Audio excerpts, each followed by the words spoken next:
Eh, de trabajo de la ORCA y todo el Comité Consultivo de Traducción. Damos la bienvenida al profesor Martín Portillo, quien es un gran difusor del liberalismo en este país y el cual el profesor tiene bien presidido el sur que está conocido para nosotros y para la región. Unas palabras iniciales, si usted por acá, amable. Bueno, ante todo, muchísimas gracias, Yohei, por esta gentil invitación a la soga de la horca, que espero no sea un título premonitorio de lo que nos espera el 6 de junio, pero más bien sea algo así como una justicia poética respecto de los enemigos de la democracia y la libertad. Queremos comenzar comentándole que hoy en día ha surgido un grupo considerable de personas que son hostiles, son reacios a la idea de dejar operar en una forma libre, autónoma, las fuerzas del mercado, ya que estas consideran de primera mano que no es posible hacer compatibles tanto las metas de eficiencia productiva como de justicia distributiva sin la intervención del Estado. ¿Qué reacción le genera a su persona este punto de vista? Bueno, es lamentable que se insista en separar lo que es el proceso productivo de la distribución del resultado, puesto que eso en realidad funciona de manera automática en un mercado abierto y competitivo. El problema es cuando algunas personas investidas de autoridad política se asumen como los que concentran el conocimiento y además entienden mejor que las propias personas las situaciones particulares en las cuales viven, las condiciones y potencialidades que cada una de ellas tienen, y se atreven de manera muy arrogante y generalmente dañina para la comunidad en general, la capacidad de decidir qué recibe cada quien, cuándo y cómo. Y eso lo hemos visto justamente en los programas sociales que se han implementado en los últimos 25 años, y también lo hemos visto en el último año en este programa de bonos que se dio a las personas que habían sido afectadas por la suspensión de la actividad económica a raíz de la pandemia. Es decir, insistir en el rol redistributivo desde el Estado es insistir en los errores que ya hemos visto generan corrupción, generan malversación y generan además concentración de recursos hacia personas o sectores que no los necesitan, desatendiendo a los reales ciudadanos que los requieren con urgencia, ¿no? Para eso el mercado es mucho más eficiente. Es lamentable que haya personas que insistan en estas propuestas tan equivocadas, no solamente a nivel teórico, sino en la propia realidad práctica de nuestro país. Y ante ello hay otra discusión que concierne sobre esa reputación utilitaria de la intervención del gobierno. O sea, hay algunos que argumentan que los cargos públicos podrían maximizar el propio bienestar a través de la intervención económica y no del público. En cambio, hay otros que argumentan que este tipo eh, de políticos no sobreviviría al voto popular. Entonces ahí empieza a cambiarse un poco el término del debate.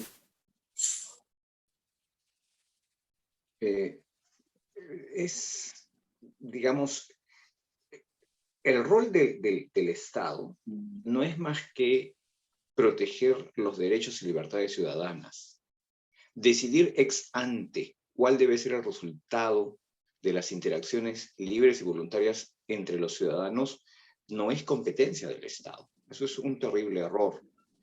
es cierto que se han ido introduciendo criterios, muchas veces copiados de otros países, de políticas públicas, pero hay que entender que un país o un gobierno que tiene gran cantidad de recursos disponibles puede hacer disparates con ese dinero y despilfarrarlo sin verse afectado de inmediato. El Perú no está en esa situación. Nuestros recursos en realidad son muy escasos.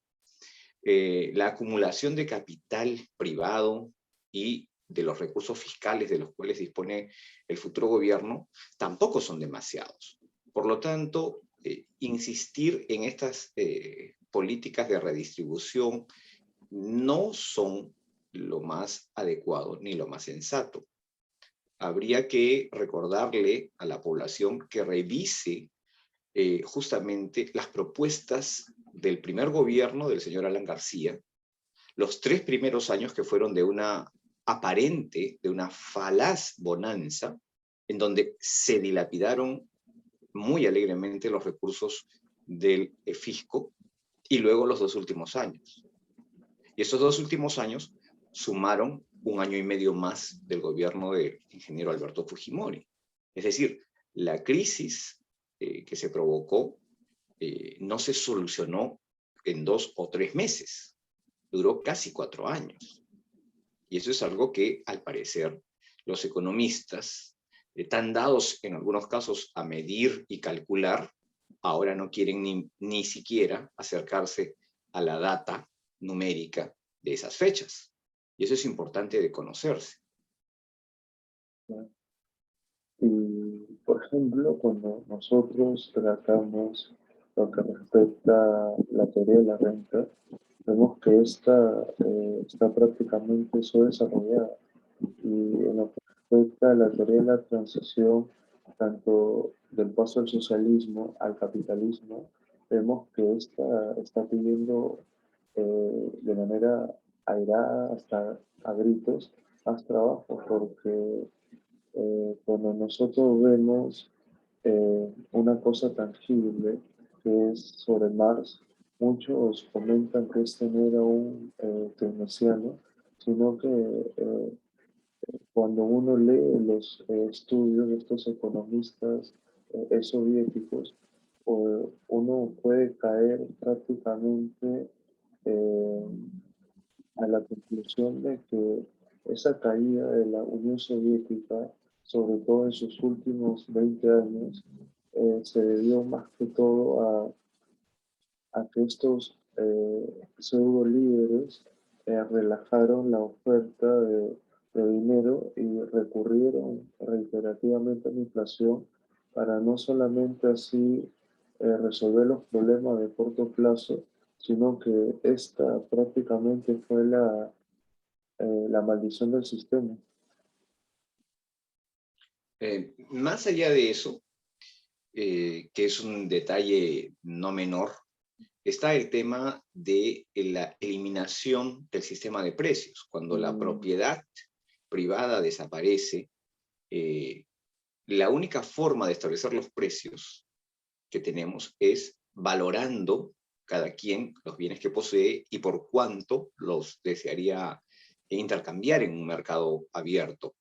Al no existir derechos de propiedad, estas transacciones se ven alteradas y los precios relativos dejan de ser los que, digamos, representan un valor real. Pasan a ser simple y llanamente estos precios la expresión de una voluntad arbitraria. Al no poder tener precios reales, no podemos saber si un proyecto es rentable o es oneroso, si va a ser un éxito o si va a ser en realidad un despilfarro de los recursos. Eso por un lado. Por otro lado, la toma de decisiones.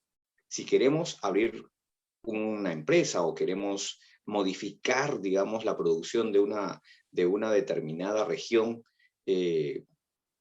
¿a quién debemos de recurrir?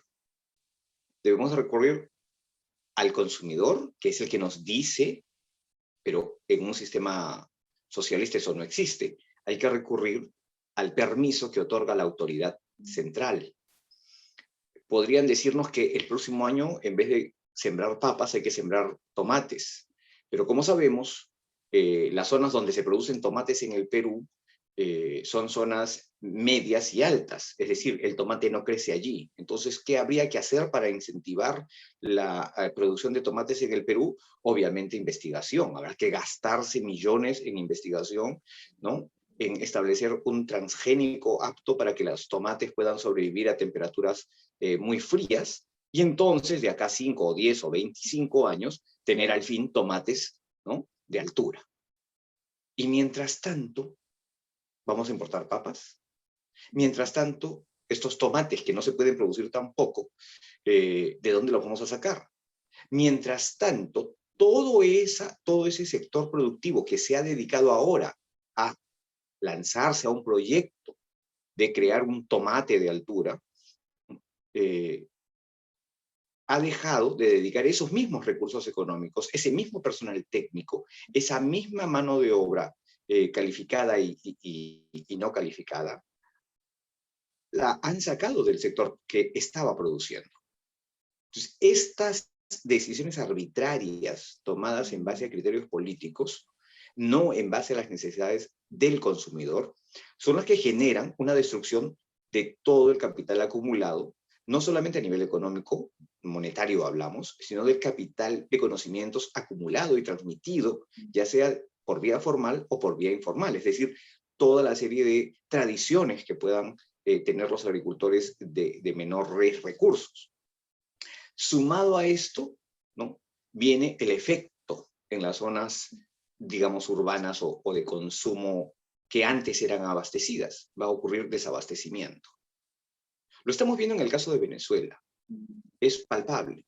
Lo vivimos en el caso peruano también, en los años 80, en los años 70, bajo la dictadura socialista de Velasco y Morales Bermúdez. Y en todos los países en donde todavía se mantiene sistemas de producción centralizados, esto es la práctica cotidiana. Una destrucción de los recursos y una, no diríamos malversación, porque en realidad no es que sacan los recursos de sus fines legalmente establecidos, en realidad legalmente establecen que los recursos deben ser dedicados a proyectos totalmente disparatados, podríamos decirlo, ¿no?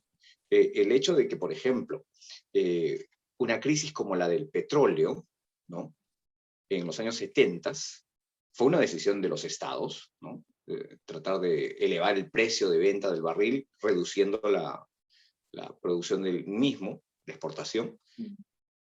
Pero, curiosamente, Estados Unidos estaba todavía imbuido de las recetas del New Deal. Su apuesta por el mercado no era precisamente la que hoy en día se pretende decir que fue. Estaba bastante intervenida la economía norteamericana. ¿Cómo reaccionaron los norteamericanos? Reaccionaron prácticamente como la Unión Soviética, racionamiento. La Unión Europea, o Europa Occidental en esa época, también reaccionó de la misma manera, con racionamiento.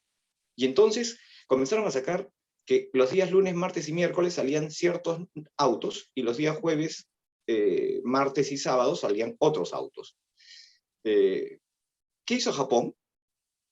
Japón lo que hizo fue achicar el motor, por lo tanto consumes menos combustible, pero como este combustible, con este motor más pequeño, no tiene la misma potencia que los motores anteriores, lo que hicieron fue aligerar el peso de todo el fuselaje de los autos. Por lo tanto, ya se dejaron de hacer de metal y comenzaron a hacerse de fibra de vidrio. ¿Qué tuvimos? Autos más pequeños, ¿no?, los famosos compactos, con un menor peso y que podían alcanzar velocidades de 150 kilómetros por hora. Eso es innovación y eso es mercado libre. Eso no es una economía dirigida, ¿no? La Unión Soviética, que era el país más grande, con la mayor cantidad de recursos naturales disponibles durante 70 años, bajo una dirigencia de tecnócratas y de ideólogos, simple y llanamente colapsó. O sea, es palpable que el socialismo no logra absolutamente nada bueno, aun cuando tiene todo a favor. Y no se puede decir que Estados Unidos pues le impuso un bloqueo económico a la Unión Soviética.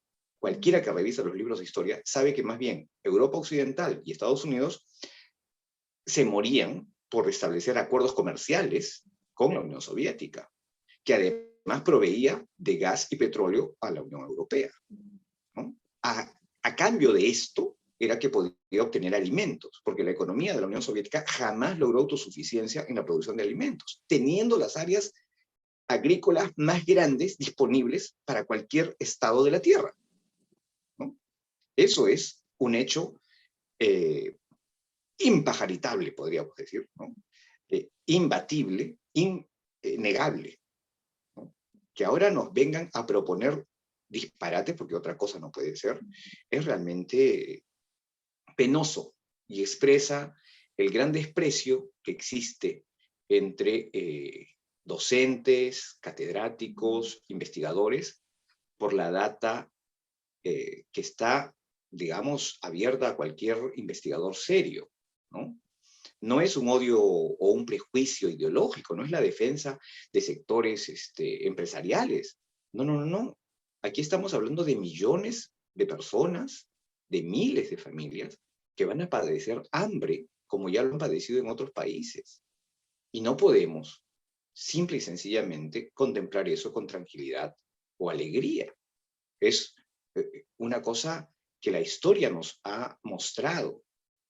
¿Qué clase de políticas siguió la Unión Soviética? ¿Qué modelo económico implementó? ¿No?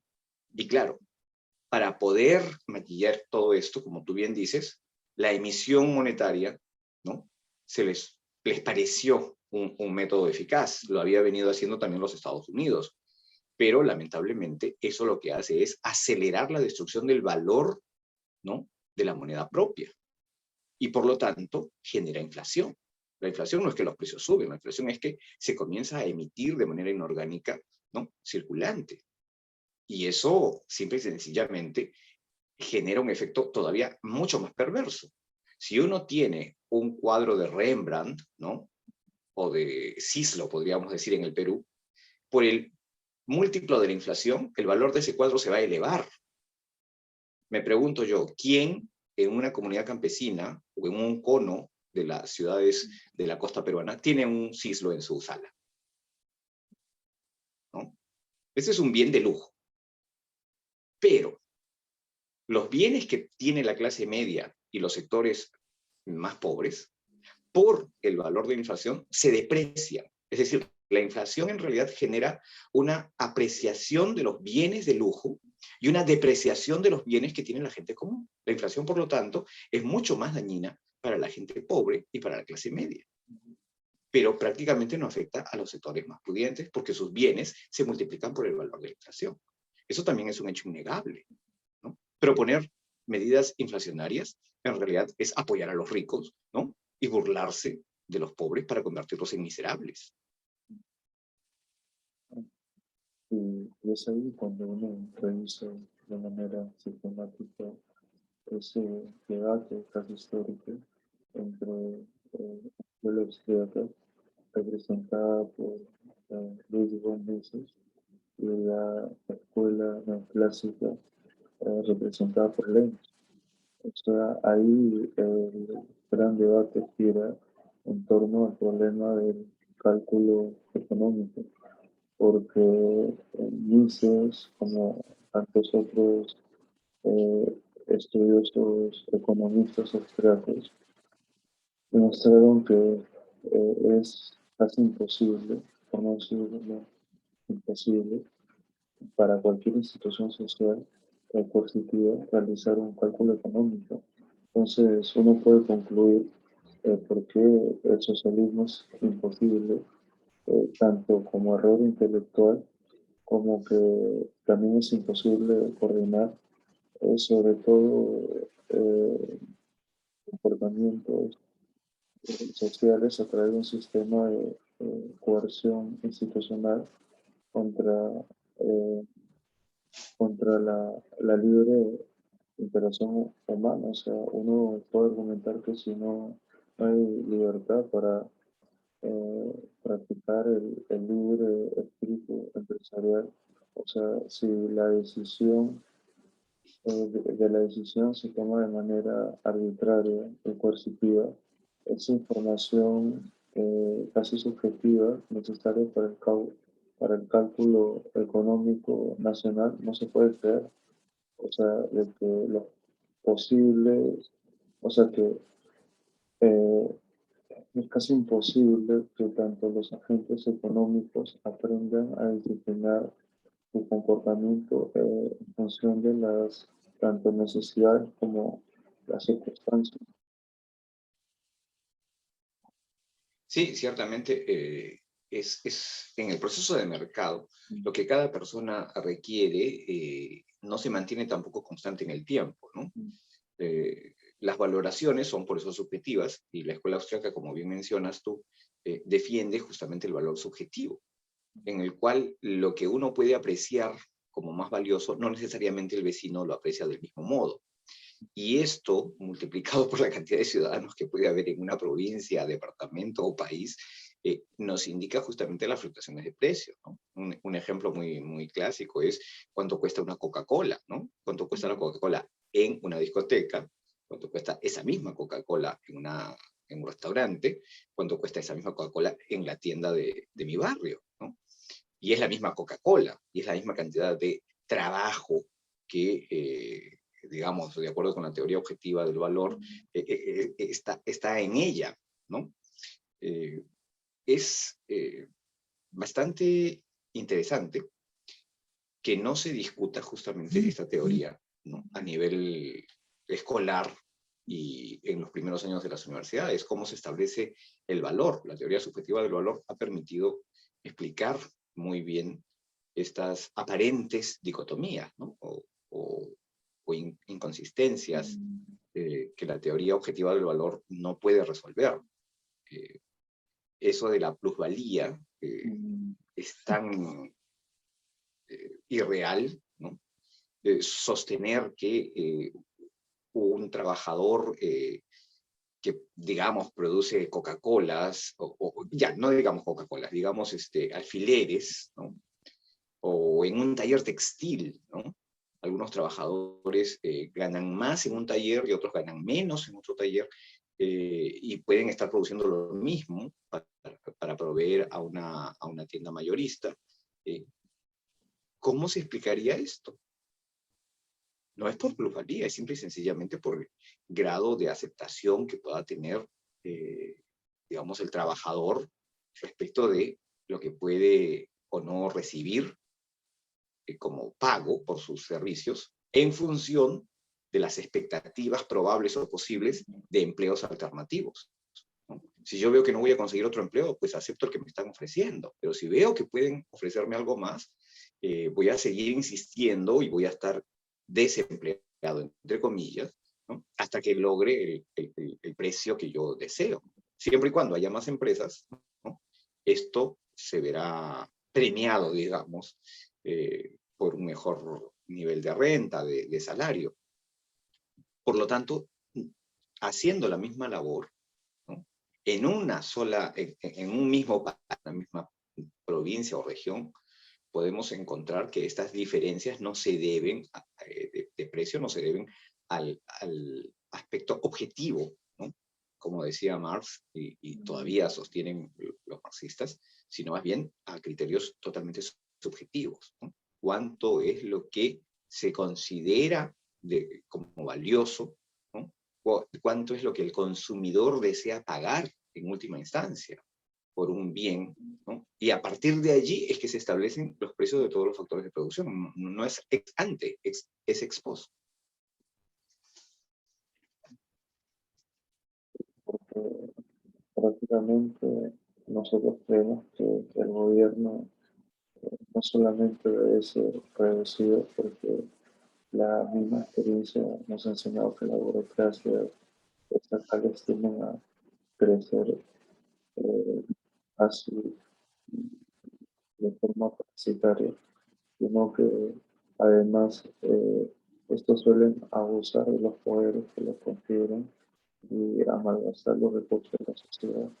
O sea, el hecho de que un gobierno esté reducido no necesariamente quiere decir que sabe, o sea, debe ser, no sé, fuerte para cumplir la ley con la orden entre los comunes, pero vemos que hay demasiado debate en ello, porque según su perspectiva, cómo es el Estado que proponemos los liberales. Bueno, lo voy a ver en el siguiente sentido. El Estado liberal, como dije antes, debería de encargarse de cuestiones mínimas, que es proteger las libertades y derechos de los ciudadanos. De cara a las siguientes elecciones, para aterrizar un poco el tema, ¿no? ¿Cuál de los dos candidatos nos asegura, aunque yo sé que esa no es tu pregunta, pero me gustaría hacer ese desliz, porque hay en este momento una preocupación y al mismo tiempo una, creo yo, esperanza infundada. Los políticos no funcionan de manera automática porque el Espíritu Santo los inspira. Los políticos son seres muy reactivos a las oportunidades. Ellos también calculan qué cosa van a ganar, qué cosa van a perder.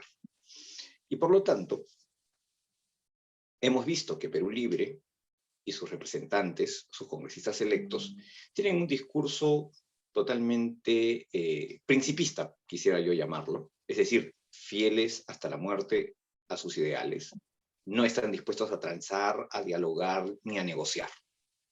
Eso hay que reconocérselo. Sendero era así también. Sendero era principista. No participaba en elecciones justamente porque no reconocía la democracia burguesa. Perú Libre ha participado en las elecciones. De manera insólita, ha logrado pasar a la segunda vuelta. Sin embargo, en su discurso, ¿qué es lo que vemos? Vemos totalmente su negación a confluir, a establecer consensos con otras fuerzas políticas. Asumen que los demás están descalificados por haber sido partidos políticos, entre comillas, tradicionales. En esta acusación sobre los partidos políticos se parece mucho al discurso de Alberto Fujimori, ¿no? Es curioso que nadie quiera relacionar la candidatura de Castillo con Fujimori en este ataque a los partidos políticos, porque son los mismos criterios que usó Fujimori, ¿no? Si uno revisa los periódicos de esa época. Y quizás eso explica también, frente al desencanto de parte de la población nacional en los 90s y hoy, por qué este sector de la población se lanza por un discurso de ese tipo, ¿no? Quizás no tanto por una visión ideológica, sino más bien por una expectativa de esta gente sí va a hacer lo que dice, ¿no? Están cansados de que se les diga algo y luego no se haga. Eso por un lado. Por otro lado, ¿qué cosa están permitiendo el señor Castillo y los demás miembros de su partido hoy en día? Que en sus mítines se tome medidas de persecución contra los periodistas, ataques, golpes a los periodistas, ¿no? Una amenaza transmitida por televisión de una congresista electa a un periodista diciéndole que tu programa ya no va a ir más, ¿no? Eso es eliminar la libertad de expresión, la libertad de prensa. Es decir, nos están diciendo, ¿no?, que en un gobierno al cual ellos pudieran llegar, simple y sencillamente no les va a importar para nada la opinión del ciudadano. Y si éste discrepa, con menor razón. Y más bien, lo único que van a obtener va a ser la represión como respuesta. Por otro lado, tenemos a la candidata de Fuerza Popular. Y si bien tampoco es una maravilla, ¿no?, su actitud no ha mostrado hasta ahora ser arrogante respecto de los medios de comunicación o de ataque frente a quienes discrepan o a quienes la atacan, ¿no? Este partido, Fuerza Popular, y su representante o candidata a la presidencia, Keiko Fujimori, y esto no es una defensa de Keiko Fujimori, lo voy a mencionar, lo voy a explicar luego, sin embargo nos da un tono, un perfil. Pretendería, ¿no?, atraer a la ciudadanía y a otras fuerzas políticas, ¿no? Es decir, está dispuesta a jugar el juego democrático. Eso nos permitirá, ¿no?, por lo tanto, ser críticos, por lo tanto, ser totalmente, digamos, antagonistas de sus medidas, si es que éstas no son del agrado público, cosa que no estamos viendo en los personajes políticos de Perú Libre, ¿no? Uno se muestra, lo estamos viendo, autoritario, represivo, intolerante, y al otro se le atribuye esas características, pero no lo estamos viendo, no están actuando de esa manera. Entonces, deberíamos de confiar más en el discurso del cuco, ¿no?, que existiría supuestamente, o en una praxis política, ¿no? Por otro lado, podemos suponer que hay grupos empresariales ligados tanto a uno como a otro. Eso es innegable, ¿no? Pero en el caso de Fuerza Popular, eso se destaca más por parte de los críticos. Ok, los mercantilistas de siempre. Es por eso que muchas personas que se consideran puristas en el sentido de esperar un Estado liberal, ¿no?, que baje del cielo, me imagino, porque de otra manera no podrían lograr su deseo, rechazan la candidatura de Fuerza Popular debido a que ella representaría más de lo mismo. Más de lo mismo significa estos 25, casi 30 años de crecimiento ininterrumpido, ¿no? Eso les parece intolerable. Es sorprendente, ¿no?, porque las ventajas las están viviendo y disfrutando. Pero están olvidando una cosa. En este esquema, supuestamente neoliberal, se han venido bombardeando, se han estado colocando minas contra el modelo de economía abierta. La desregulación, que fue impresionante en el país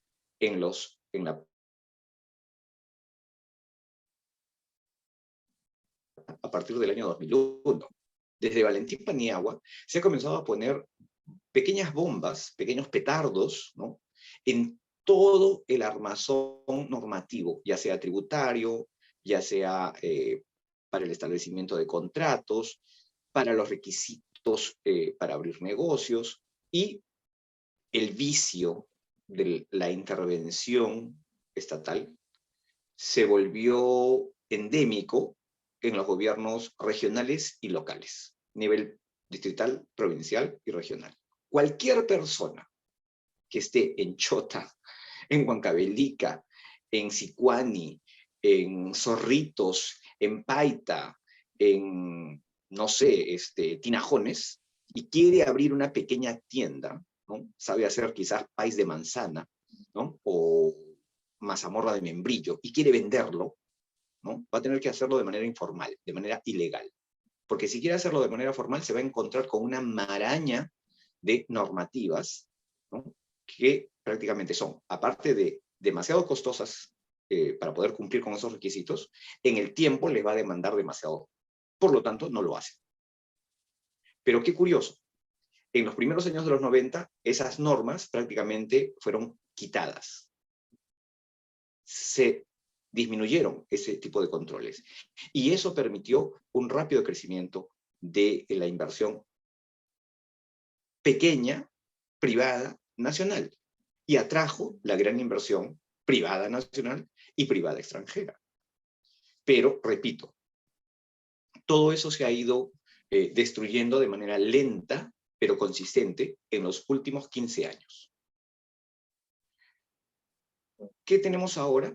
Un discurso que nos dice que Keiko está avalando estos grupos empresariales. Estos grupos empresariales que destacan en el Perú, podríamos decir la totalidad de ellos, sobreviven en nuestro mercado gracias a acuerdos con los políticos, a través de normativas que los protegen, ¿no? Podemos revisar la normativa existente de la SBS, y eso no es más que un club de amigos que impide que otros, digamos, agentes que pudieran ser participantes del sector sector financiero bancario pudieran brindar sus servicios. Eso está cerrado, es un mercado cerrado. El Perú, los peruanos estamos en calidad de rehenes de la SBS y los amigotes de la banca nacional y extranjera asociada.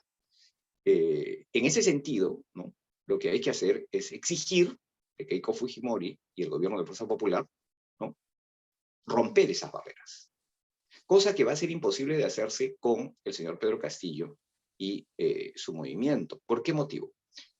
Porque simple y sencillamente, así como vimos con Velasco, muchos empresarios se plegaron de inmediato a Velasco para cerrar más el mercado. Y esos empresarios se enriquecieron a costa nuestra, porque nos convirtieron ya no en rehenes, sino en prisioneros, en presos. No podíamos importar un montón de cosas. No podíamos exportar si no teníamos acceso al Certex, el cual era dado en función del grado de genuflexión, de sumisión a la dictadura militar, ¿no?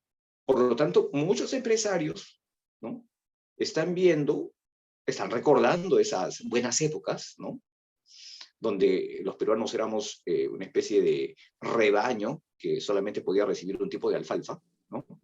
Y ven con horror que se nos ofrezca, pues, qué sé yo, pienso, ¿no?, elaborado en otros países o alfalfa importada. Pero Keiko tampoco está hablando mucho de abrir los mercados o de reducir las regulaciones.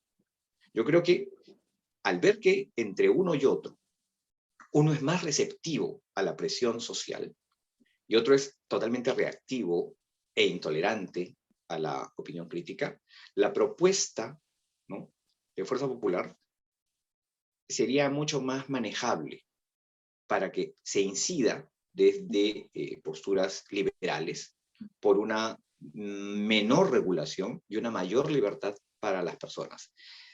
Si eso se convierte en una especie de programa orgánico de todas las instituciones liberales que existan en el Perú, yo creo que podríamos lograr grandes cambios en las regiones, en las provincias más pobres del país. Porque son justamente esas regiones las que han sufrido a manos de gobiernos y de movimientos sociales de corte socialista e intervencionista.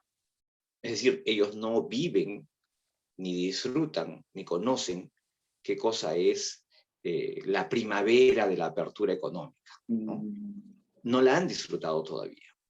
En los años 90, repito, sí se hizo porque fue a nivel nacional, en los primeros años. Pero en los últimos 2 años del gobierno del señor Fujimori, Alberto Fujimori, los programas sociales y el populismo se revigorizó, podríamos decirlo, ¿no?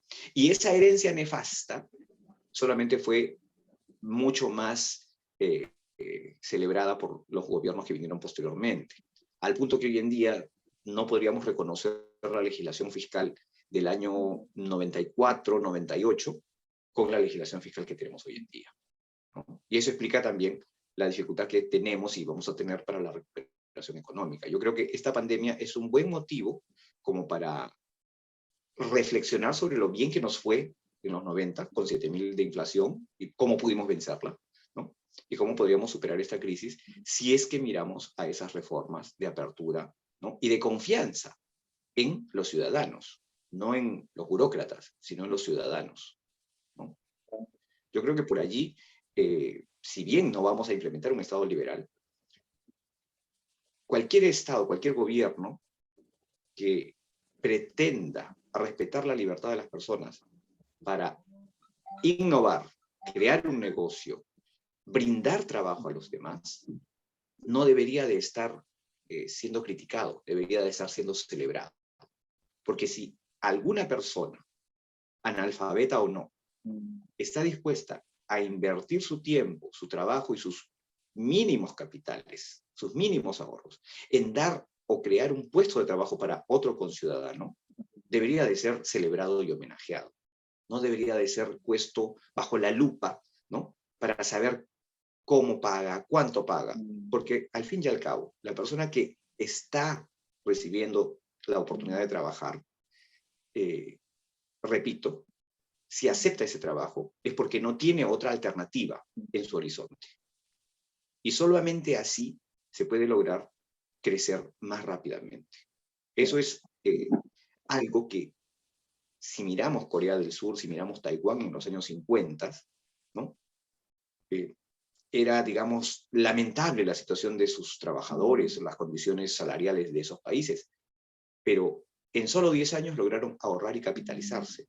Y hoy en día, los niveles de salarios, tanto en Taiwán como en Corea del Sur, son similares a Europa Occidental. Nosotros no hemos alcanzado ese nivel, porque nosotros no hicimos eso.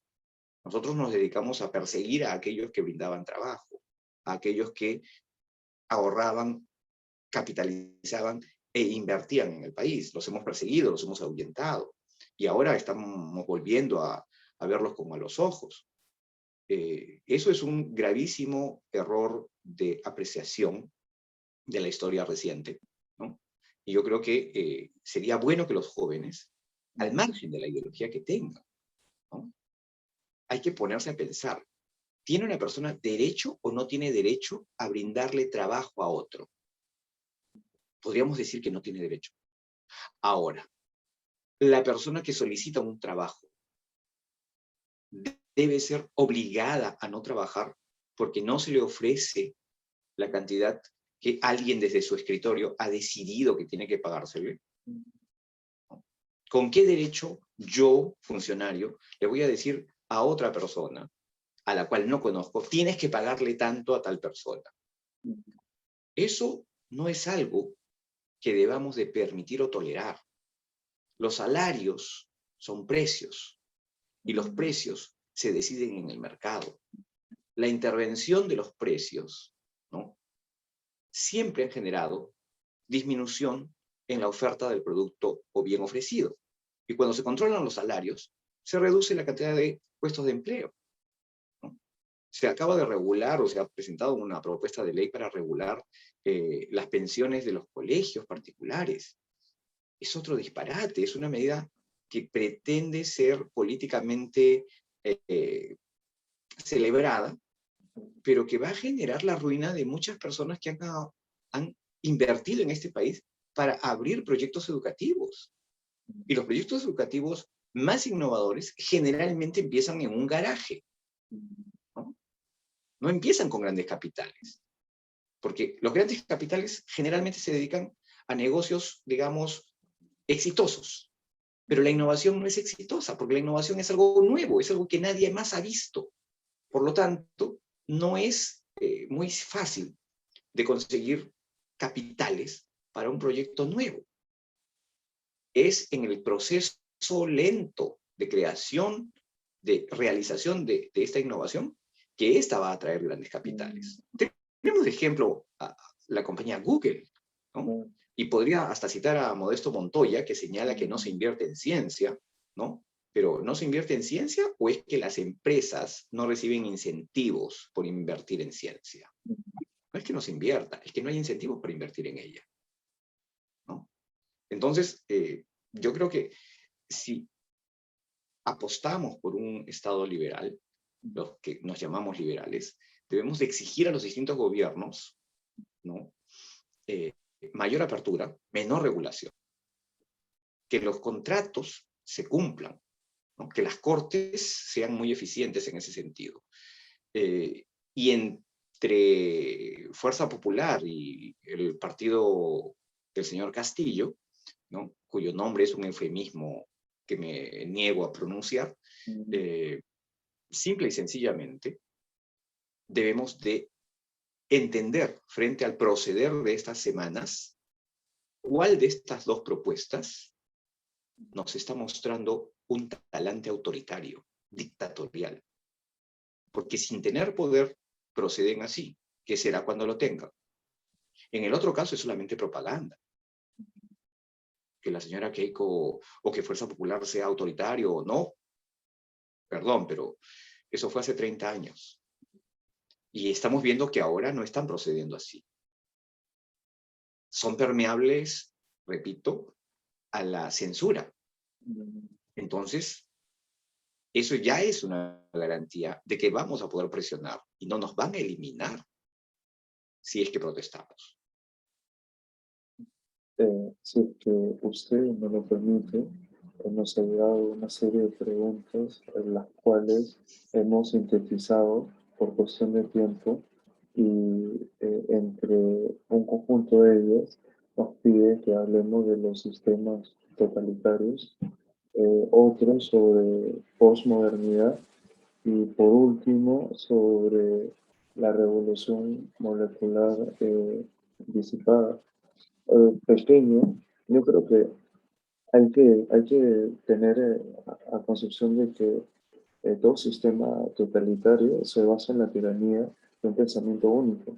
O sea, no tiene nada que ver con una ideología determinada, sino con la limitación de la ideología a un solo tipo de pensamiento. O sea, hay una falta, o sea, que la falta de libertad para pensar eh, libremente es lo que prácticamente caracteriza, o sea, es la característica de estos y de todo sistema autoritario, sea de derechas o izquierdas. Y también hay que pensar contrariamente a lo dictado de Stalin, lo cual suponía una condena a muerte en la Unión Soviética, y lo mismo sucede hoy en día, pero hay que decirlo, en algunos países musulmanes, y sin ir muy lejos, a Venezuela, Cuba, o en todo caso a Corea del Norte, mm, porque recuerdo ese antiguo dictador de Corea del Norte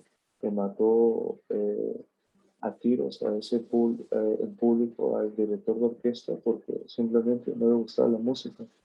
¿Qué opina usted al respecto de ello? Bueno, es por eso que ni soy de derecha ni de izquierda, Mm, soy liberal, ¿no? Yo siempre he dicho, los liberales son el centro, el auténtico centro, porque no utilizan ni pretenden utilizar el Estado ni para arreglar temas sociales ni para arreglar temas económicos. ¿Por qué? Porque confiamos en las personas. Las personas somos falibles, nos equivocamos, sí. Las personas somos ambiciosas, obviamente. Todos tenemos algún tipo de ambición. Por lo tanto, si un gobierno está compuesto por personas, porque no son marcianos, no son angelitos bajados del cielo tampoco, ¿cómo le voy a entregar poder a una persona que es tan falible como yo, tan ambiciosa como yo, para decidir mi vida? Eso es un total absurdo. No sostiene el menor análisis lógico. Y los grandes filósofos morales escoceses, allá en el siglo XVII-XVIII, se percataron de esto y nos advirtieron. Quienes heredaron esta visión de evitar gobiernos totalitarios mm, fueron los padres fundadores de la Gran República del Norte, los Estados mm, Unidos de Norteamérica, claro. que con sus, digamos, debates internos allá por el año 1775, 1787, en que terminan por redactar su primera constitución, eh, discusiones que eran no solo de la época, sino que tenían en mente qué era la libertad, quiénes merecían ser libres y quiénes no, eh, no dejó, sin embargo, de señalar un camino bastante, por no decirlo, bueno, lo voy a decir, un sendero luminoso, ¿no? Pero un verdadero sendero luminoso. Eh, el sendero por el cual debemos de transitar hacia, ¿no?, el control del poder político, porque el mayor enemigo del ciudadano es el Estado. Solo el Estado dispone de una fuerza represiva incomparable. Dispone de la policía y dispone de las Fuerzas Armadas para aplastar a cualquier persona que se atreva a ir contra sus designios. Testigos de eso son los habitantes de Bagua, de Conga, ¿no?, quienes han tenido que caer en la desgracia, tener que matar inclusive, ¿no?, para poder lograr algún tipo de, digamos, deseo entre ellos señalado como importante o principal.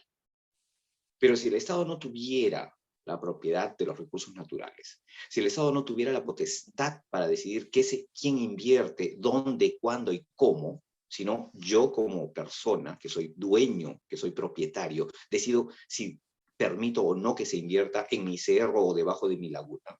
Si yo fuera el propietario, obviamente ese grado de violencia no existiría. Y solamente yo sería el que decide si una inversión se da o no se da en un determinado lugar y momento. Pero al habernos secuestrado el derecho de propiedad, son los funcionarios del Estado los que deciden. Y por lo tanto, si yo no estoy de acuerdo, van a utilizar la fuerza, ¿no? La fuerza legal, el monopolio de la fuerza lo tiene el Estado, para aplastar mi protesta, para aplastar mi decisión. Y eso también es totalitario, quizás más sutil, más insidioso, ¿no? Que se llama o se denomina a veces violación de derechos humanos, pero detrás de eso está la postura totalitaria del burócrata que además se irroga la fantasiosa idea de que lo está haciendo por el bien común. Bueno, preguntémosle a los huérfanos, a los padres que perdieron a sus hijos en los conflictos sociales, si ese bien común justifica la muerte de esas personas. Veamos a los hijos de estos policías asesinados, ¿no? Y preguntémosles a sus viudas y a sus madres si ese bien común justifica esa violencia. Obviamente no, ¿no? Ese es, creo yo, un grado de autoritarismo, de casi burocracia totalitaria, enquistada en nuestras democracias, inexpertas o inmaduras, ¿no? Que no vemos. Lo que sí vemos es lo que tú bien mencionaste, ¿no? Estos totalitarismos estilo Lenin, Stalin, ¿no? La dinastía que gobierna Corea del Norte, los hermanos Castro en Cuba. Ciertamente, en el Perú también hemos tenido gobiernos autoritarios de derecha, ¿no? Podría, por ejemplo, un caso emblemático, Leguía. Sin embargo, ha sido, digamos, poco traumático sacarlos del poder, excepto quizás en el caso de Leguía. Pero de allí en adelante, las, entre comillas, dictaduras de derecha en el Perú no han durado demasiado. Han sido permeables. Pero en el caso de la dictadura de izquierda, instaurada por el general Velasco, tuvieron que salir a marchar alumnos de colegio, de tercero, cuarto y quinto de secundaria, con sus profesores del SUTEP. Si hay algún profesor de SUTEP por allí que me está escuchando, y espero que me esté escuchando, y tiene 70 años o más, debe acordarse que iba con sus alumnos del colegio. Yo vivía cerca de una gran unidad escolar, era pequeño, todavía estaba en primaria, y veía a los alumnos salir. En esas épocas, claro, había educación premilitar, así que salían tipo batallón con sus profesores a marchar a la avenida Alfonso Ugarte, ¿no? A marchar tratando de llegar a la Plaza de Armas para decirle sus verdades a Morales Bermúdez y exigir justamente la convocatoria, ¿no? A un gobierno civil. Esa dictadura, ¿no? Desapareció personas, líderes sindicales, líderes universitarios que salieron a protestar durante la huelga de policías de febrero de 1975. Ninguna ONG nacional, ningún grupo de estudiantes pro derechos humanos se le ha ocurrido jamás intentar averiguar qué pasó con esas personas, ¿no? Pareciera que el mal solamente apareció en los 90, cuando cosas peores se hicieron en los 70s y han sido silenciadas, vergonzosamente, por estos personajes que yo considero cómplices de esa dictadura. Ese totalitarismo es el que se quiere reinstaurar. Ese totalitarismo, ese autoritarismo que no le bastó o no recurrió a, vamos a decirlo popularmente, coimear a los directores o dueños de los medios de comunicación. Simplemente los expulsó del país, ¿no? Se expulsaron periodistas, a algunos se le quitó la nacionalidad. Se llegó a esos extremos. Pero ¿qué cosa es lo que se dice? Que Fujimori compró a los medios de comunicación. Pero no se dice que Velasco y Morales Bermúdez reprimieron, encarcelaron, torturaron y expulsaron del país a periodistas, ¿no? A los directores de los medios de comunicación y a los propietarios de los medios de comunicación les arrebataron el derecho a informar de manera libre e independiente. Allí no tuvimos libertad de prensa. Allí eso fue cortado de raíz. Y nadie dice nada. Nadie quiere acordarse. Eso es Juan, ser cómplice de... Sí, sí. Eh, Entre todo el conjunto de segundas interrogantes, es prácticamente se abocan en la postmodernidad. Y creo que cuando nosotros hablamos de postmodernidad, hay que tomar en cuenta que esta no solamente es casi una confusión eléctrica de teoría, porque eh, es como una amalgama que va desde planteamientos nietzscheanos eh, hasta instintivas, hasta conceptos tomados tanto del pragmatismo anglosajón hasta por retazos terminológicos heideggerianos, nietzscheanos, hasta existencialistas. Entonces nosotros vemos que no solamente se trata de un tipo de pensamiento en el que cabe quizás algún tipo de temáticas dispersas o en todo caso conjuntadas sin un hilo teórico tan claro, porque si uno ve la condición postmoderna de nuestra cultura, vemos como tanto como un binomio entre una emancipación de la razón y tanto de la libertad, pero por la influencia misma de los grandes relatos, o sea, los cuales estos, siendo ya totalitarios, no solamente resultan nocivos para el ser humano, sino que además buscan casi eh, em, una homogeneización que ilumina tanto la diversidad como también, si valga la palabra, pluralidad.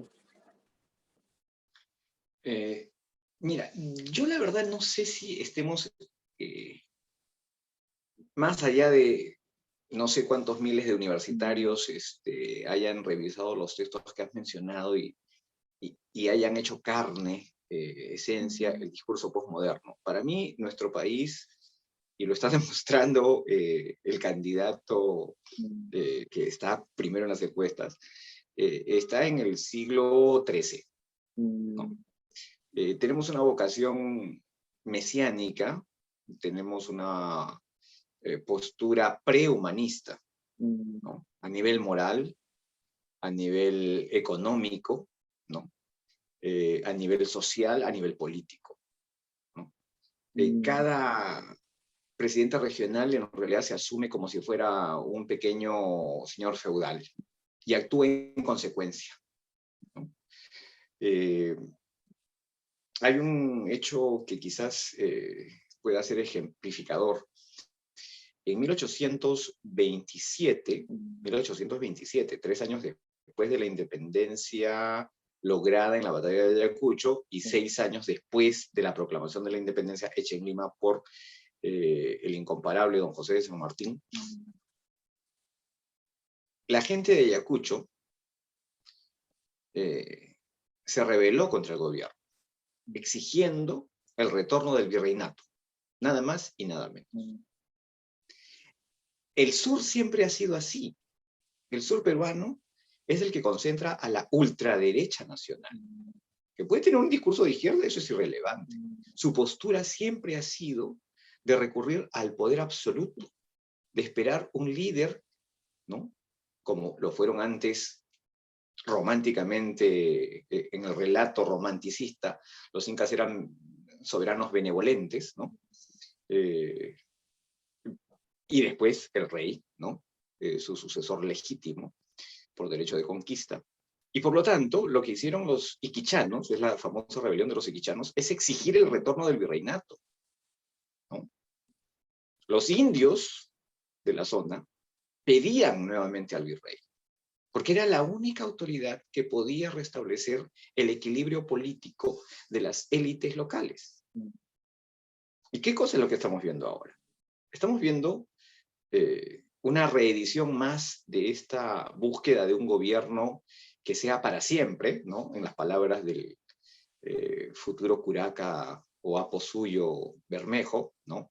Porque ese señor en un congreso es algo así como imposible, o sea, él es la negación de lo que podría ser un congreso. E invocar el poder absoluto, eso es, no sé, vio La Guerra de las Estrellas, ¿no? Star Wars al revés, no entendió esa película. ¿Qué es lo que están proponiendo ellos? están proponiendo un gobierno de carácter absolutista, ¿no? Piensan que con el poder, ¿no?, van a poder transformarlo todo, ¿no? Esa fantasía, lamentablemente, le ha jugado muy mal a los pueblos de todo el planeta. Y no deja de ser alimentada por estos discursos, ¿no?, tipo Flores Galindo, En busca de un Inca, en estas posturas pro-indigenistas que, repito, de manera romántica, han elevado a los incas a ser algo así como, no sé, paladines del bien común, cuando en realidad no eran más que la élite que vivía de la explotación de todas las provincias y pueblos subyugados y aplastados, ¿no? No me imagino a esos mismos investigadores, historiadores, sociólogos, catedráticos ilustres que hablan también de los incas, hablar de Calígula, Nerón, Julio César o César Augusto. Porque en ese caso, ¿no?, ya la posibilidad de romanticismo es imposible, hay fuente escrita. En el caso de los españoles,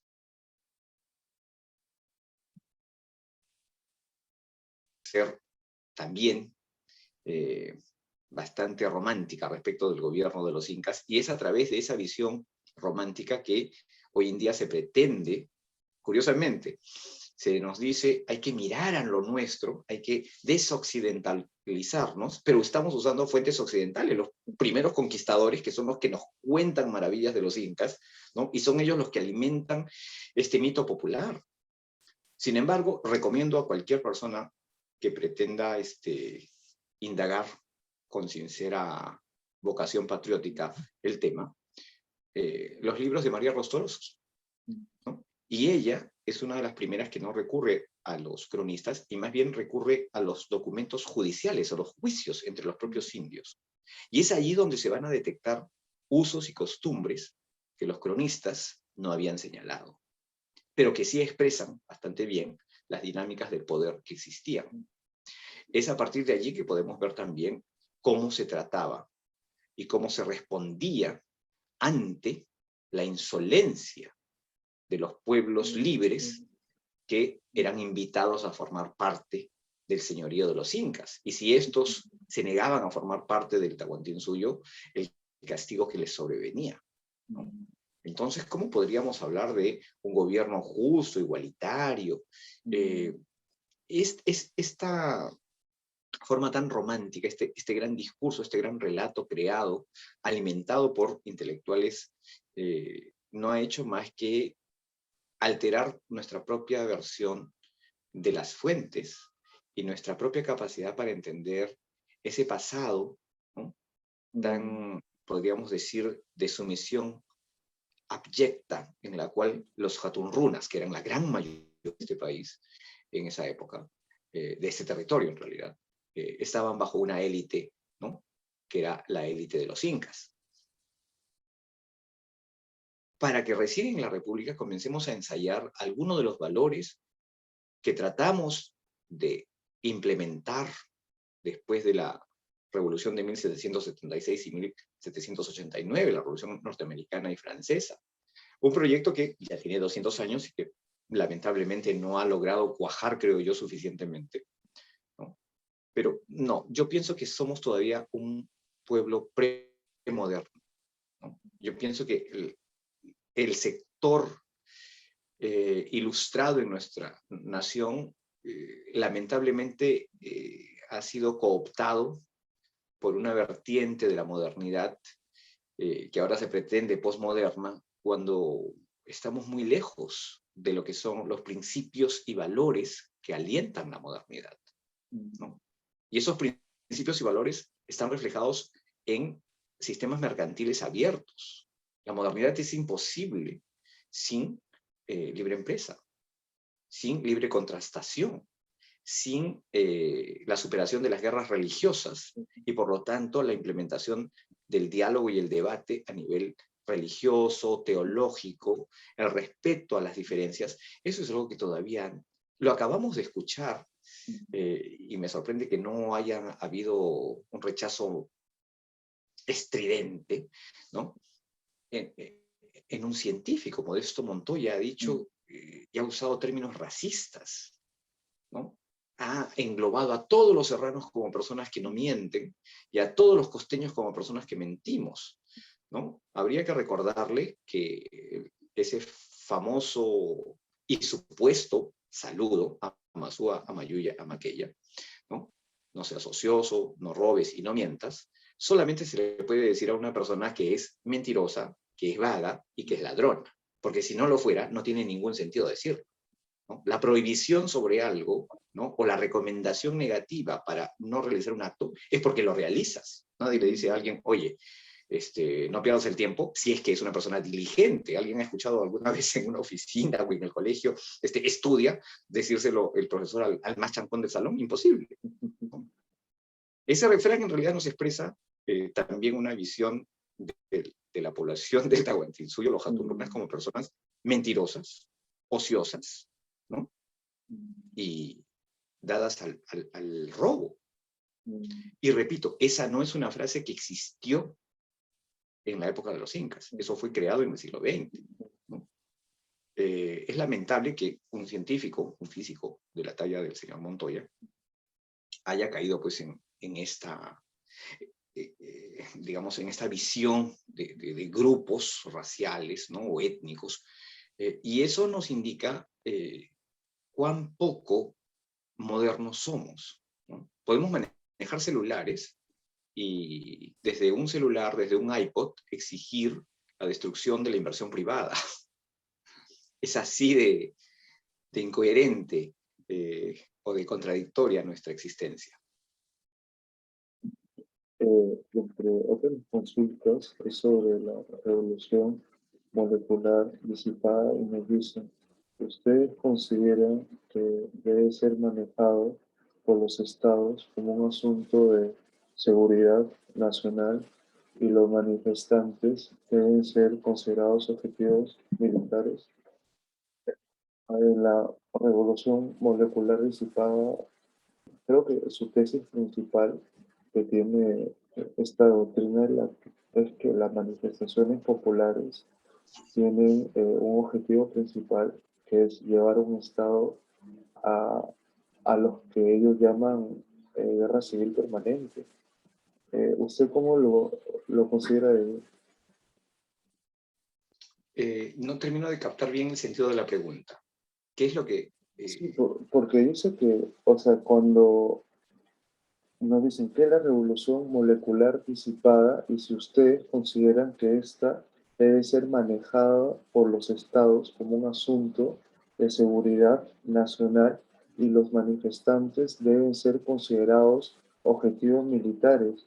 Y abajo nos agrega, si es que la señora Fujimori sale vencedora, todo el Movadef y el CONARE se va a movilizar y esto se va a volver una anarquía total. Eso es lo que nos agrega.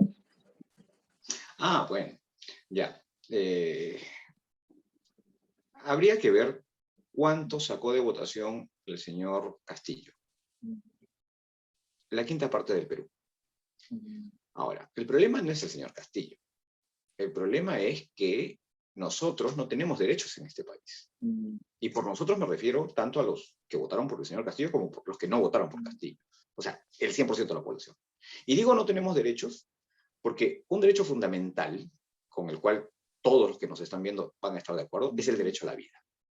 El derecho a la vida significa que si yo me muero, ¿no? Tú, Yohei Morilla, vas a venir y me vas a dar la mitad de tu alma y me vas a revivir, ¿no es cierto? Porque es mi derecho a la vida, yo tengo que seguir vivo y tú tienes que darme la vida. ¿Es eso? No, porque eso es imposible. Y dos, porque es un disparate, así fuese posible. El derecho a la vida significa que yo ya estoy vivo y que nadie tiene derecho a tocar mi vida. Nadie tiene derecho a atentar contra mi vida. Pero, estoy manejando en auto o estoy caminando por la calle, saco mi celular y pasa alguien por allí y me dispara para quitarme mi celular. Entonces, esa persona que cree que yo tengo derecho a la vida, obviamente dice no. Para él yo no soy una persona, para él yo soy un medio, un instrumento, un fenómeno que está por allí, ¿no? Con algo valioso que él arrancha.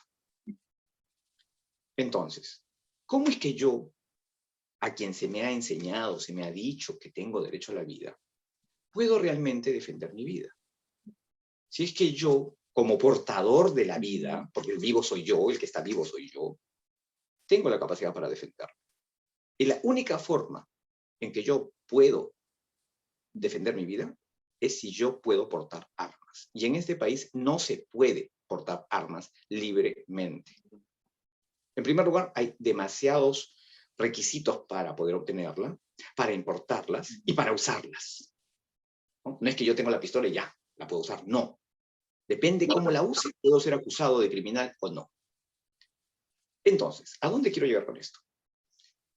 A que si empezamos porque no podemos defendernos de un miserable ladrón, ¿cómo podríamos defendernos de alguien que tome el poder y tenga a la policía y al ejército bajo su control? Y los van a usar contra nosotros, que somos el 80% de la población. Ojo, el señor Castillo tiene 20%. Y el resto que va a votar por él no está votando por él. El resto que está votando por él, o que dice que va a votar por él, está votando en contra de la señora Fujimori. O sea, no votan por Castillo. Es una rabieta. O es una actitud en su cálculo ideal, ético-moral, perfecta, ¿no? Pero están sacando de la ecuación el aspecto político-social. El caso es que la única forma en la cual Conare y Movadef pudieran lograr la anarquía en este país es si nosotros, el 80% de la población restante, es más, me atrevería a decir que es el 10% Movadef y Conare, no el 19, 18% que sacó el señor Castillo en la primera vuelta. Yo creo que es la mitad de eso.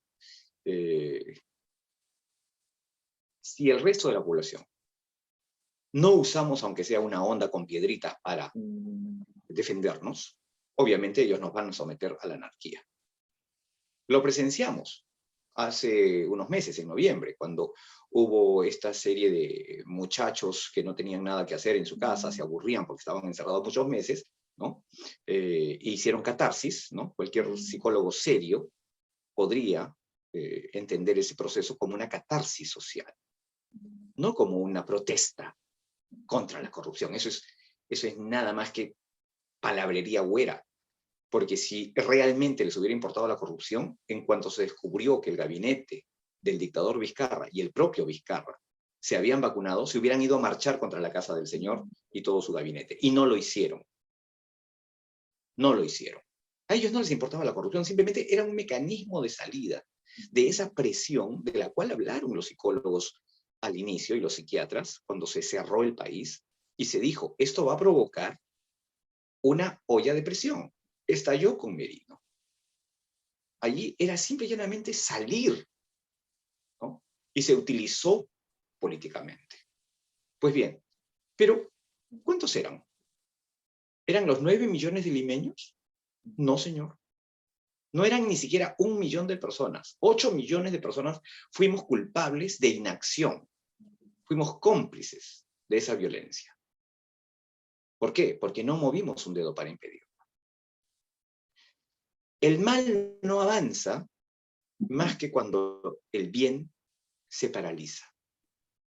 Si las personas que creemos en los derechos fundamentales, en la democracia, en el intercambio de las fuerzas políticas por decisión de los ciudadanos mediante elecciones, no hacemos nada y nos sometemos a las hordas que salen a las calles a hacer daño, a cometer actos de violencia, ¿no? Nos estamos convirtiendo en sus mejores aliados, porque ellos van a decir que tienen el apoyo del resto de la población. Lo que tenemos que hacer es salir y enfrentarlos. San Martín no vino acá, ¿no? Y la independencia se hizo en un día. La independencia costó vidas, costó sangre. Y si vamos a recuperar nuestra libertad, porque ahora no la tenemos, nos va a costar vidas, si es que alguien se atreve a ir contra nuestras vidas. Eso es algo a lo cual no debemos de temer. Y con eso no estoy cayendo en un discurso violentista, estoy más bien reclamando mi derecho fundamental a la vida. ¿no? No podemos permitir que se nos trate como a los judíos que los llevaron a los campos de concentración y luego a las cámaras de gas, ¿no? Y sabiendo algunos de ellos lo que estaba ocurriendo, preferían pensar que realmente los estaban llevando a ducharse. No podemos caer en ese error. Nos están diciendo lo que van a hacer. Si gana la señora Keiko, han dicho que van a salir a protestar porque eso va a ser un fraude, que las encuestas no son reales. Bueno, o sea, en la primera vuelta sí eran reales y ahora ya no son. Cuando les dan la razón a ellos, las encuestas están bien y son honestas y las empresas encuestadoras son sinceras. Pero cuando no les dan la razón, las empresas encuestadoras se han vendido. ¿Alguien puede aceptar semejante disparate? O sea, las personas serias deben asumir el riesgo de defenderse. No debemos ser cobardes. Yo tengo la edad que tengo, sí, y la verdad, no tengo ni siquiera entrenamiento militar, ni artes marciales. Pero es grave que las personas que sí lo tienen, ¿no? Yo he visto en las calles hace muchos años, de muchos años atrás para ahora, un montón de clubes de deportes, de artes marciales y estas cosas. Entonces, sí tenemos gente que está dispuesta no a matar, sino a bloquear a los violentos. Y yo invito, y no sé si me lo permites tú, pero invito a todas aquellas personas que saben artes marciales, ligarse por redes sociales para prevenir un ataque de ese tipo. La paz se debe defender a todo costo. No podemos permitir que nos conviertan en una especie de caos permanente, porque no es el deseo de la mayoría de este país. La mayoría de este país, con pandemia y todo, ha ido a votar. Los indecisos y todo no son la mayoría, ni siquiera la mitad de la población. Entonces, sí creemos en la democracia. No podemos caer en el juego de que nos asustan con el cuco de, si votan por Keiko, entonces vamos a salir a protestar y vamos a hacerte la vida imposible. Ven, papito, hazme la vida imposible y vas a ver lo que vas a conseguir. ¿Quieres lucha de clases? Vas a tener lucha de clases. ¿Quieres guerra popular? Vas a tener guerra popular. Pero no te voy a matar. Lo que voy a hacer es una llave de Aikido o de Kung Fu y entonces te voy a ver allí con tu botellita de queroseno en el suelo, chillando de dolor. Hay que tener mecanismos inteligentes para reaccionar. Esto que acabo de decir puede ser quizás muy violento, pero es que no podemos permitir que se nos amenace y quedarnos tranquilos. Por el bien de nuestras madres, de nuestros hijos, no podemos tolerar que se nos amenace de esa manera tan desvergonzada. No, las personas tenemos derechos y debemos defenderlos. Es la única forma en la cual los violentos y los enemigos de la paz van a entender que no somos sus víctimas fáciles. Además, ellos no son la mayoría. Y sabemos muy bien que los problemas que existen se pueden resolver de manera pacífica, con diálogo. Si hay problemas en las provincias, entonces hay que evaluar de manera seria. ¿Por qué tienen problemas? ¿Es porque Lima tiene A o B? ¿O es porque sus autoridades locales no están actuando de manera correcta? Eso es algo que también se tiene que discutir, libre y abiertamente, sin temor. Mire, hay dos preguntas. Una de ellas es sobre el no pago de impuestos, que me parece magnífica, pero la segunda es de un tal Lenin del Castillo Miranda, que prácticamente nos ha bombardeado y nos dice de que hay miles de ejemplos de países en el mundo donde se puede evidenciar que el comunismo ha dejado naciones prósperas, avanzadas, libres y modelos de democracia e igualdad. Y eso nos parece inaudito, porque o sea, el comunismo, bien sabemos que solo deja miseria, o sea, tiranía y muerte donde pasa. Y a ese tal Lenin hay que decirlo que, o sea, en los últimos años nosotros hemos asistido casi de manera atónita a un blanqueamiento del comunismo, tanto en España, en Argentina, en la misma Venezuela, y en todas las ramificaciones o formas, no solamente tergiversando, sino mintiendo sobre su historia, sobre sus dichos y sobre sus propios actos.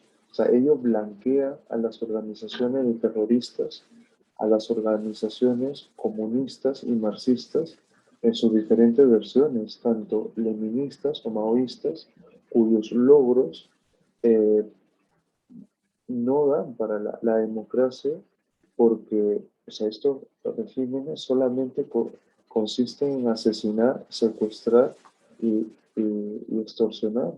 Y yo le digo así, con todas sus letras, de que solamente se puede ser comunista de la ignorancia o en todo caso del conocimiento o lo que es peor, de la maldad, porque por lo que él ha estado escribiendo, sabe lo que él dice y conoce la teoría y para que hable de libertad y democracia, eso de mi parte lo veo como un mero gancho para hacer su mensaje atractivo hacia un par de incautos.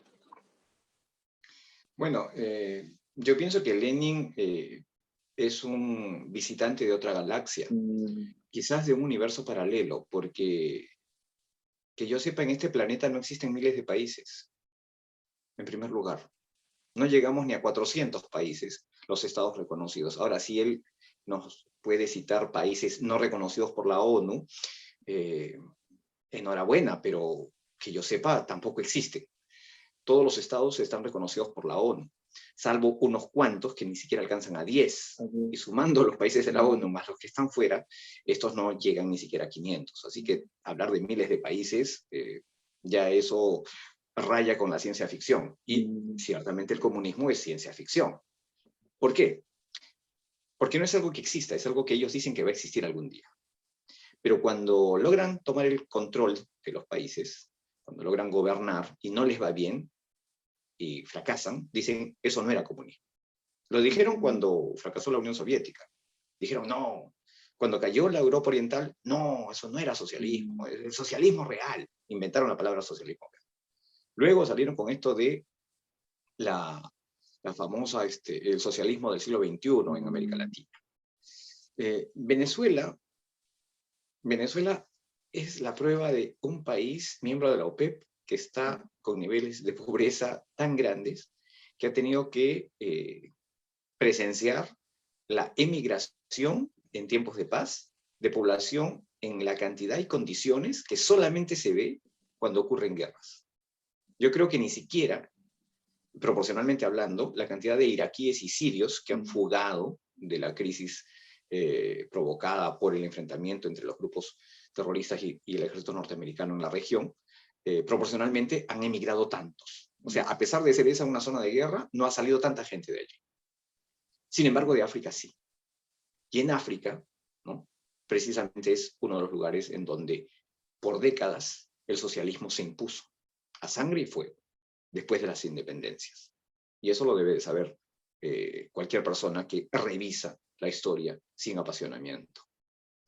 El comunismo no ha logrado en ningún lugar de la Tierra mejoras, porque si van a hablar de Corea del Norte, mm, bueno, libertad de expresión no hay. Que alguien en el Perú pretenda viajar a Corea del Sur, lo va a lograr. Que mm, pretenda viajar a Corea del Norte. ¿Por qué no hay turismo a Corea del Norte? ¿Por qué cuando uno va a Cuba, ¿no?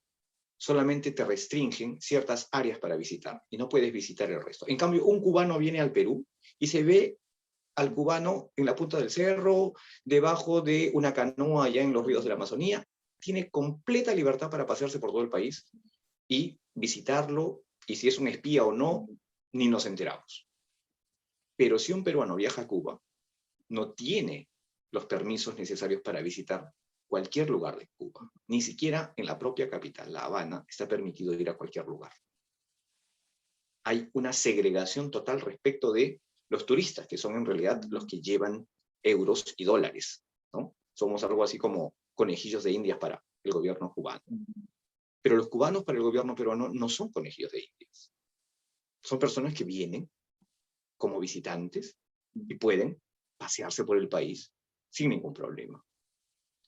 En ningún lugar donde se ha establecido el comunismo se ha podido presenciar después de unos años que hombres, familias enteras, huyendo de la miseria de sus países de origen, se trasladen a ese país. El movimiento migratorio mundial no se dirige a países comunistas, señor. Se dirige a los países acusados de ser explotadores, en donde curiosamente esas personas logran mejoras económicas al punto que luego envían remesas a sus países de origen. Y en algunos casos hay muchos países que reciben mucho más dinero por las remesas de sus hijos emigrados que por la ayuda internacional, lo cual demuestra que la ayuda privada es mucho más eficiente, ¿no? Y mucho más grande inclusive que la ayuda que gobiernos enteros a través de fondos de cooperación brindan a algunos estados del tercer mundo. Entonces, claro, disparates, podemos decir disparates, ¿no? Yo puedo decir que, qué sé yo, los marcianos se visten con sedas fabricadas en Saturno.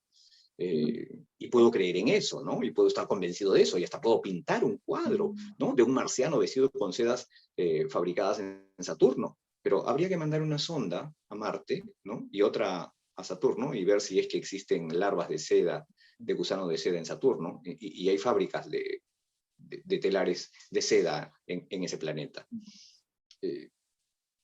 La fantasía es una virtud de nuestra mente humana. Eso es lo genial. Podemos inventar 1000 cosas y podemos creernos las cosas que nos inventamos.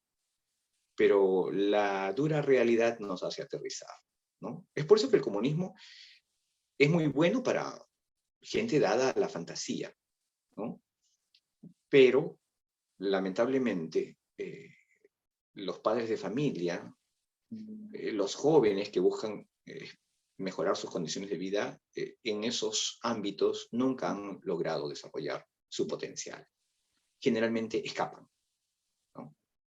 Y la prueba de que escapan es desde el principio, porque cuando en 1918 la revolución comunista triunfa en la antigua Rusia de los zares, lo primero que hacen es prohibir a las personas salir de Rusia. Los convirtieron en prisioneros. ¿Por qué? Porque sabían que se iban a escapar. Y se escaparon durante todo el periodo que duró. El muro de Berlín fue construido justamente para eso, para evitar que la gente se fuera. ¿Por qué es que los Estados Unidos ha creado o ha construido su muro en el sur? No es para que los norteamericanos se escapen a Cuba, ¿no? O sí, señor Lenin, ¿no?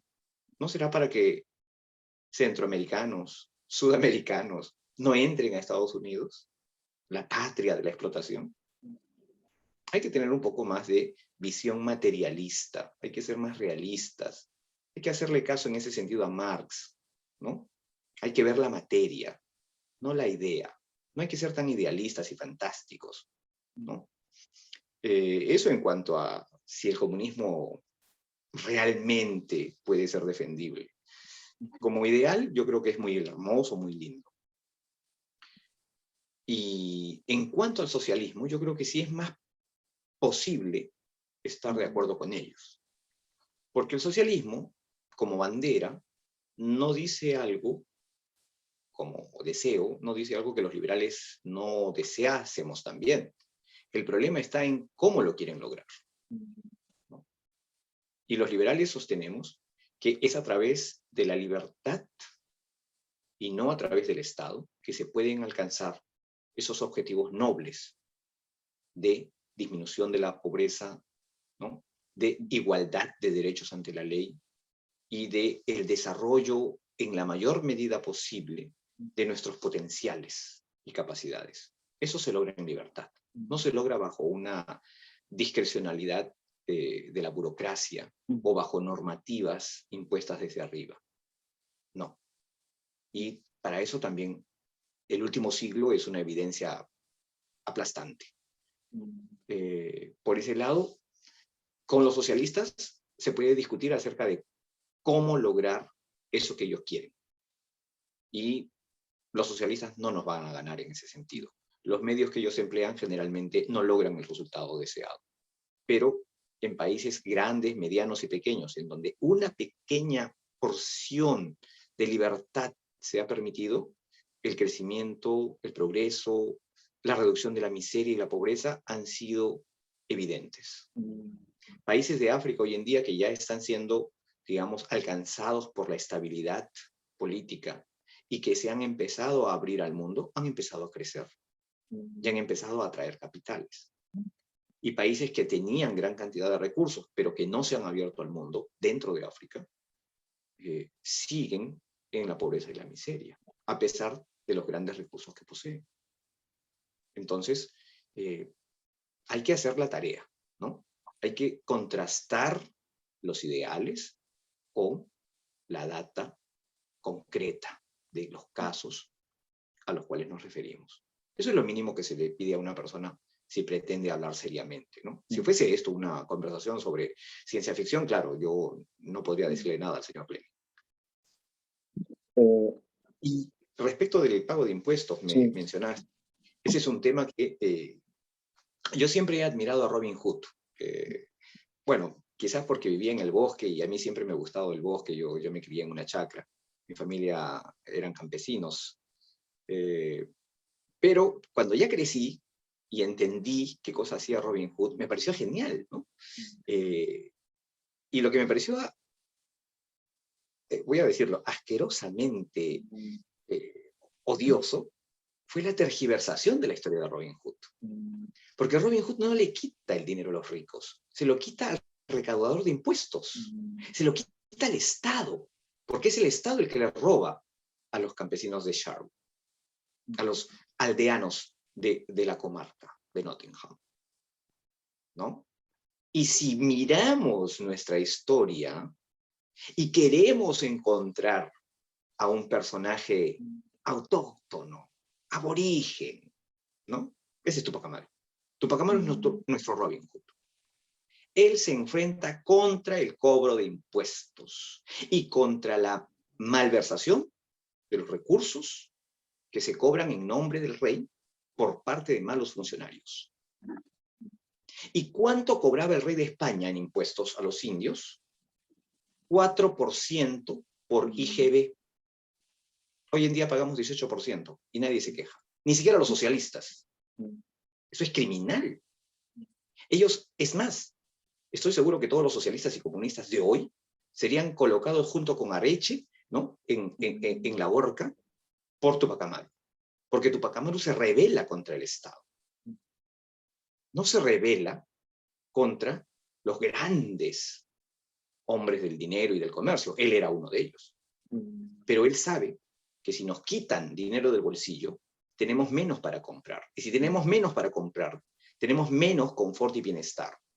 Aun cuando era él un curaca, ¿no? Se nos ha dicho, por lo tanto un aristócrata, se nos ha dicho siempre, ¿no? Y sobre todo a raíz de la dictadura de Velasco, que él se preocupaba por los indios del común.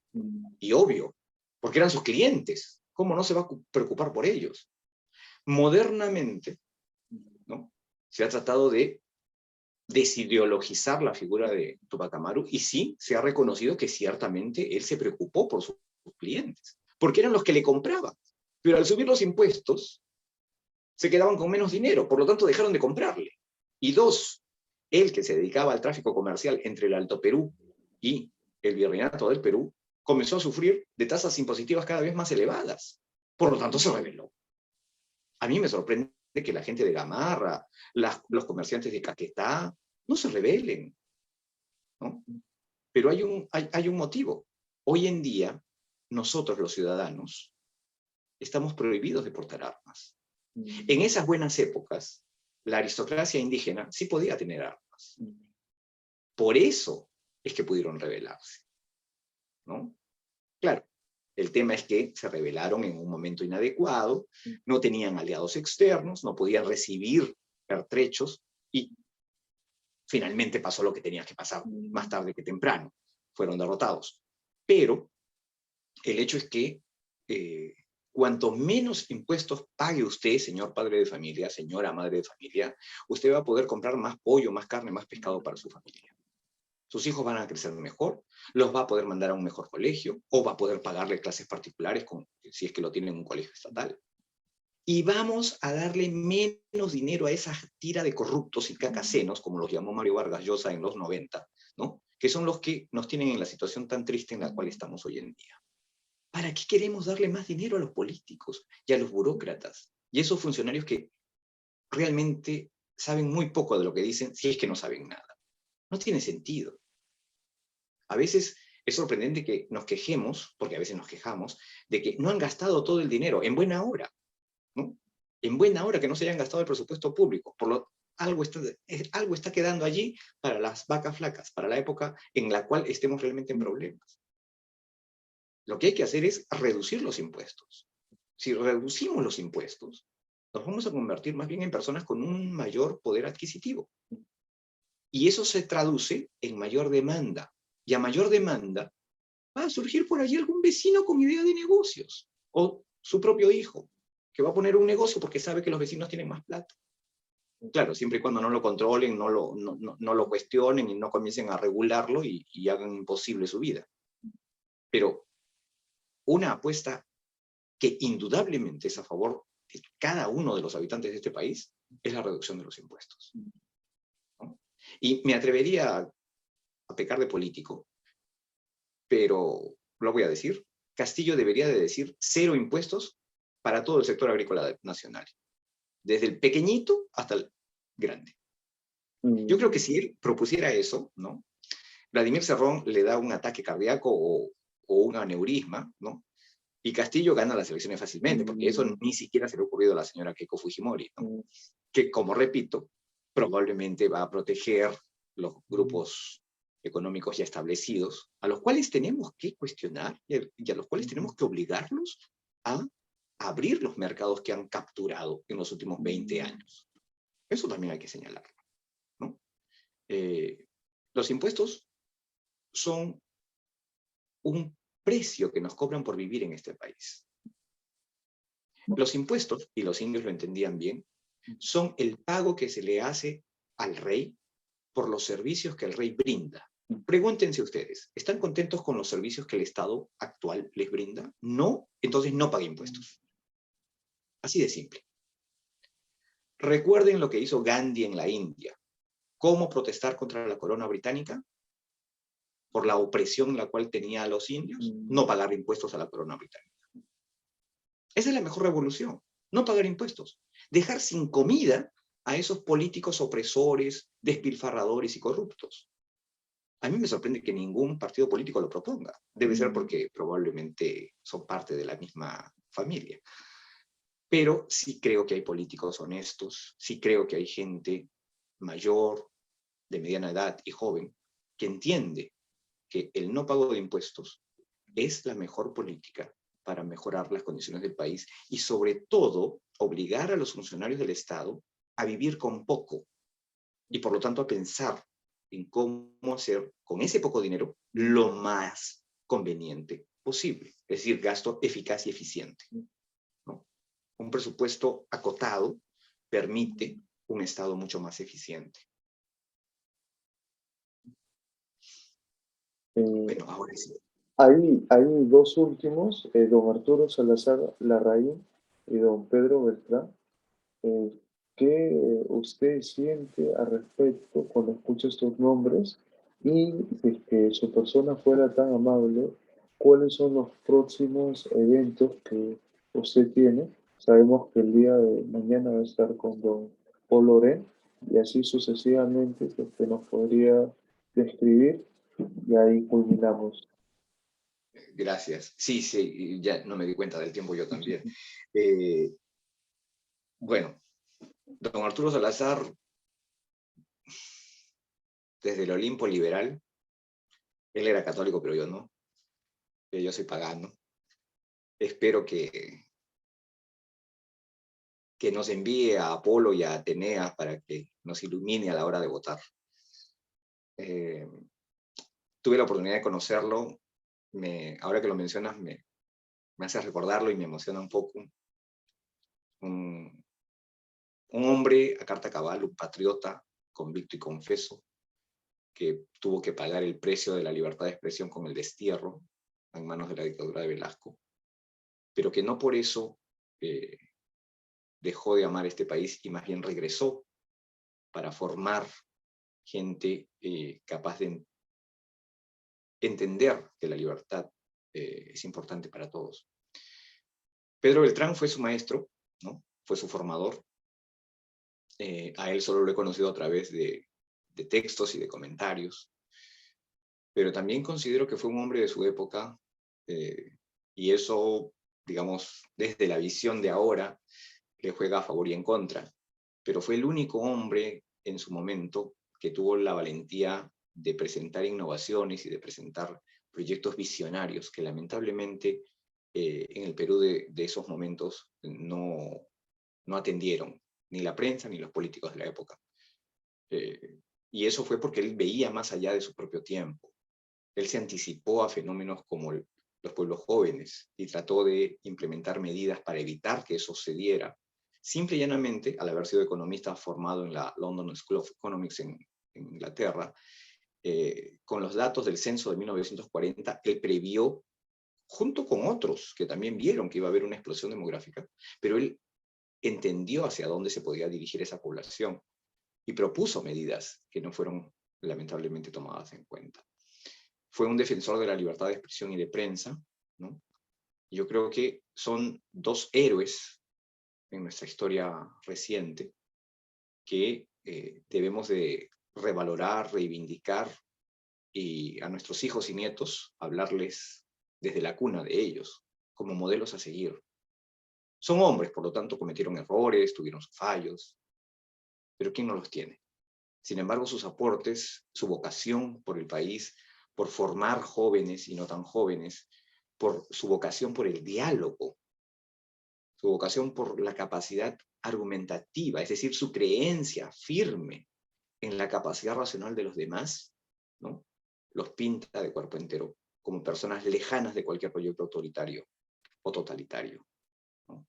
Cosa de la cual, de manera falsa, César Hildebrand acusó a Pedro Beltrán. Y felizmente tuvo Pedro Beltrán la oportunidad de desmentirlo de manera muy elegante, como era su estilo también, ¿no? En un programa al cual invitó el propio César Hildebrand a don Pedro Beltrán. La calidad de Pedro Beltrán yo creo que puede ser aquilatada en uno de sus legados, que es la Universidad Agraria La Molina, y en el odio que provocó por parte de la dictadura de Velasco, que destruyó su casa, que además era una joya arquitectónica de la época virreinal, y que él restauró por completo, ¿no? La destrucción de un monumento nacional, simple y llanamente porque era la casa de ese señor, al cual además ya se había encargado de expulsar del país. Realmente ese odio indica la valía de este señor, ¿no? A veces, para medir la grandeza de alguien, tenemos que ver el grado de ensañamiento que sus enemigos tienen sobre él. Y bueno, don Arturo demasiado pronto se nos ha ido, demasiado cerca también está su partida. Es doloroso, pero al mismo tiempo fue quien educó a los jóvenes turcos, de quienes yo aprendí lo poco que sé, y yo creo que con ellos se forma un eslabón que nos entronca con los liberales del siglo XIX y quizás con los ideales de la independencia. La libertad es frágil. En realidad yo creo que no ha sido implementada en este país todavía, pero son los momentos difíciles, los momentos en los cuales se puede lograr cambios. Se hizo en los 90. Yo creo que este año es el momento para el cual, si bien logramos la independencia, deberíamos ahora de alcanzar la libertad. Y justamente, me has hecho acordar, mañana tenemos la entrevista con Paul Orán en el Centro de Ilustración Republicana a las 7 de la noche. Los invito a visitar el fanpage. El día sábado, a las 6 de la tarde, también a través del CIR va a haber una pequeña charla sobre la historia, bueno, no historia, sino por qué las universidades son de izquierda en el Perú, ¿no? La próxima semana también tenemos 2 eventos, el jueves 27 con Jorge Villena a las 7 de la noche. Y me vas a perdonar, pero el otro no recuerdo la fecha exacta. Pero los invito a revisar el fanpage Centro de Ilustración Republicana, porque en estas semanas estamos organizando varios eventos, conversatorios, charlas, entrevistas, de cara a la reflexión. Nosotros esperamos que las personas tomen su decisión, el voto es personal, pero debidamente razonado, ¿no? No importa por quién se vote al final, pero hay que estar seguros de que así lo hagamos mal, así lo hagamos por odio, debemos ser conscientes que lo hacemos por eso. Si lo hacemos por seguir lemas de los papis, los amigos, ese no es un voto serio. Nunca lo es, nunca lo ha sido. Yo creo que las elecciones son un buen momento como para repensar cosas, ¿no? Y descubrir, ¿no? A veces, ideas acertadas en amigos y enemigos. Así que yo no quiero demonizar a nadie, simple y llanamente invitarlos a reflexionar y a evaluar la realidad concreta.